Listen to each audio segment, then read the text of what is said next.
Hello friends, स्वागत है आपका अपने यूट्यूब चैनल आशु फार्मेसी में। आज हम बात करने वाले हैं प्रोटीन के बारे में कि प्रोटीन के महत्वपूर्ण कार्य क्या क्या हैं, प्रोटीन के प्रकार कितने हैं, प्रोटीन के प्रमुख स्रोत क्या क्या हैं और प्रोटीन की कमी से या उनकी अधिकता से होने वाले रोग क्या क्या हैं। तो चलिए आज की वीडियो हम शुरू करते हैं। इससे पहले हम जानते हैं कि प्रोटीन शब्द की खोज सर्वप्रथम किसने की। तो प्रोटीन शब्द की खोज सर्वप्रथम जे बर्जीलियस ने 1838 ईस्वी में किया। इसका निर्माण कार्बन, हाइड्रोजन, ऑक्सीजन एवं नाइट्रोजन तत्वों के अणुओं से मिलकर होता है। कुछ तो ऐसे भी प्रोटीन होते हैं जिसमें सल्फर, जिंक, कॉपर तथा फास्फोरस बहुत ही मात्रा में पाए जाते हैं। प्रोटीन प्रोटोप्लाज्म की मुख्य कंपोनेंट या अंग है तथा यह शारीरिक वृद्धि, शरीर की मरम्मत तथा शरीर में होने वाले जैविक क्रियाओं के लिए अत्यंत आवश्यक है। क्या आप जानते हैं कि 1 ग्राम प्रोटीन में कितनी ऊर्जा प्राप्त होती है? 1 ग्राम प्रोटीन में 4.1 कैलोरी ऊर्जा प्राप्त होती है। प्रोटीन एक जटिल कार्बनिक यौगिक है जो 20 अमीनो अम्लों से मिलकर बना होता है। मानव शरीर का लगभग 15% भाग प्रोटीन से मिलकर बना होता है। सभी प्रोटीन में नाइट्रोजन पाया जाता है। मनुष्य के शरीर में 20 प्रकार की प्रोटीन की आवश्यकता होती है, जिनमें से 10 का संश्लेषण उनका शरीर स्वयं कर लेता है और शेष 10 जो हैं भोजन द्वारा प्राप्त होते हैं। आगे हम बात करते हैं प्रोटीन के कितने प्रकार होते हैं। प्रोटीन के मुख्यतः 3 प्रकार होते हैं। नंबर 1 सरल प्रोटीन, नंबर 2 संयुक्त प्रोटीन और नंबर 3 व्युत्पन्न प्रोटीन। सरल प्रोटीन केवल 20 अमीनो अम्लों के बने होते हैं, जैसे एल्बुमिन, ग्लोबुलिन, हिस्टोन आदि। दूसरा संयुक्त प्रोटीन अमीनो अम्लों के साथ तथा कुछ अन्य पदार्थों के अणु के साथ समूह में जुड़े रहते हैं, जैसे क्रोमोप्रोटीन और ग्लाइकोप्रोटीन। तीसरी हम बात करते हैं व्युत्पन्न प्रोटीन की। व्युत्पन्न प्रोटीन प्राकृतिक प्रोटीन की जलीय अपघटन से बनते हैं, उदाहरण के लिए जैसे कि प्रोटीन्स और पेप्टोन्स। अब हम बात कर लेते हैं कि प्रोटीन्स के मुख्य स्रोत क्या क्या हैं। प्रोटीन हमें मुख्यतः 2 स्रोतों से प्राप्त होता है, शाकाहारी और मांसाहारी से।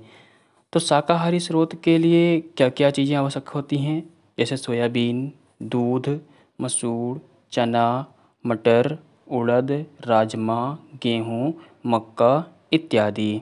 और मांसाहारी स्रोत के लिए मांस, मछली, अंडा एवं यकृत आदि। पौधों में सबसे ज़्यादा प्रोटीन सोयाबीन में 40% होता है। अब हम बात करते हैं प्रोटीन के महत्वपूर्ण कार्य के बारे में कि प्रोटीन के महत्वपूर्ण कार्य क्या क्या हैं। प्रोटीन सेल, प्रोटोप्लाज्म एवं टिश्यू के निर्माण में भाग लेता है और शरीर को ऊर्जा प्रदान करता है। प्रोटीन त्वचा, रक्त, मांसपेशियों एवं हड्डियों की कोशिकाओं के विकास के लिए आवश्यक होता है और यह आनुवांशिक लक्षणों के विकास को नियंत्रित करता है। मतलब कि जिसके भी अंदर आनुवांशिक लक्षण जो होते हैं उसको नियंत्रित करता है। आगे हम बात करते हैं प्रोटीन की कमी से या प्रोटीन की अधिकता से हमारे शरीर में क्या क्या रोग होते हैं। कि प्रोटीन की मात्रा बढ़ जाए उससे क्या रोग होगा, या प्रोटीन की मात्रा कम हो जाएगी उससे क्या रोग होते हैं। तो हम बात करते हैं प्रोटीन की कमी से होने वाले रोग के बारे में। नंबर 1, बच्चों में प्रोटीन की कमी से क्वाशियोकर एवं मरस्मस नामक रोग हो जाता है। क्वाशियोकर रोग कहने का मतलब ये है कि बच्चों के जो हाथ पांव होते हैं वो दुबले पतले हो जाते हैं और पेट बाहर की ओर निकल आता है। मरस्मस रोग, इसमें बच्चों की मांसपेशियां ढीली पड़ जाती हैं। नंबर 2, प्रोटीन की कमी से कीटोन की मात्रा बढ़ जाती है जो एक विषैला पदार्थ है। अब हम बात करते हैं प्रोटीन की अधिकता से होने वाले रोग के बारे में। पॉइंट नंबर 1, प्रोटीन की अत्यधिक मात्रा से शरीर में कोलेस्ट्रॉल बढ़ जाता है, जिससे स्ट्रोक और कैंसर होने का खतरा होता है। दूसरा, प्रोटीन की मात्रा बढ़ने से कार्बोहाइड्रेट का स्तर कम हो जाता है, जिससे शरीर को फाइबर कम मिलता है। अब हम बात करते हैं प्रोटीन की आवश्यकता हमारे शरीर को कितनी है। बहुत से लोग होते हैं कि प्रोटीन लेते हैं लेकिन उन्हें ये नहीं पता होता है कि प्रोटीन हमें कितनी लेनी चाहिए। बहुत से लोग कम लेते हैं और बहुत से लोग बहुत ज़्यादा प्रोटीन लेते हैं।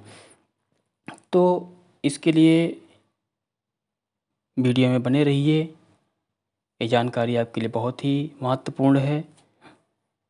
तो प्रोटीन की आवश्यकता हमारे शरीर को कितनी है, ये हम बताते हैं। विश्व स्वास्थ्य संगठन के अनुसार प्रति किलोग्राम वजन के अनुपात से मनुष्य को 1 ग्राम प्रोटीन की आवश्यकता होती है।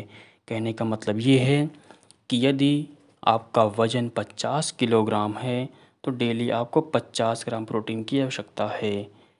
अगर आपका वजन 70 किलोग्राम है तो आपको डेली 17 ग्राम प्रोटीन की आवश्यकता है।